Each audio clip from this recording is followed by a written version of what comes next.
امروز در شهر دوشنبه مرکز ذخیروی مهاجران در همکاری با وزارت مهنت، مهاجرت و شغل اهالی جمهوری تاجیکستان یارمارکه کلانی جایهای کاری را تشکیل کرده همه کارخانه و شرکت‌های وطنی را که نیاز به کارگر دارند دعوت نمود. در یارمارکه مذکور وزیر مهنت، مهاجرت و شغل اهالی جمهوری تاجیکستان خال محمدزاده صالحه اشتراک نموده قید کرد که روز بین المللی یکدلی مهنتکشان جشنی است که در پس منظر مبارکبادی‌ها با حفظ حقوق و منفعت‌های کارمندان، مساعد گردانیدن شرایط مهنت، مهیا نمودن فضای کاری و رسیدن به زندگی شایسته مهنتکشان را بازگو می‌نماید.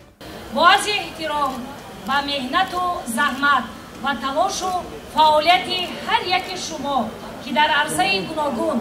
از جمله در سمت‌های ساحه‌های اقتصادی و اجتماعی، علمی و تکنیکی و فرهنگی و معنوی با نیت و اراده نیک کار میکنید و همگان روز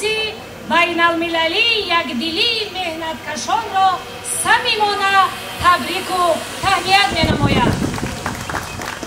با تشبث وزارت مهنت، مهاجرت و شغل اهالی جمهوری تاجیکستان در همکاری با شریکان رشد بخشیده به 1 می روز بین المللی یکدلی مهنتکشان در شهر دوشنبه نخستین یارمارکه کلانی جایهای کاری خالی و وظیفه‌های آزاد با پیشنهاد طلبات کارفرمایان داخلی و خارج کشور، اینچنین امکانیت‌های کسب آموزی از روی اختصاص‌های جوابگو به طلبات بازار مهنت داخل و خارج جمهوری برگزار گردید. بخشیده به روز بین المللی مهنتکشان یعنی 1 می امروز با تشبث وزارت مهنت، مهاجرت و شغل اهالی جمهوری تاجیکستان و مرکز بین المللی رشد سیاست مهاجرت ICMPD و شریکان رشد تصمیم گرفتیم یکی از یارمارکه‌های کلانترین را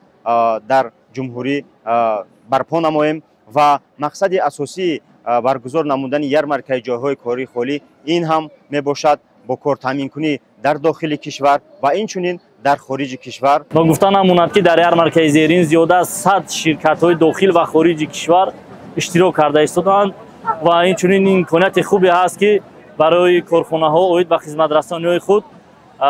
و مردم معرفی نمایند.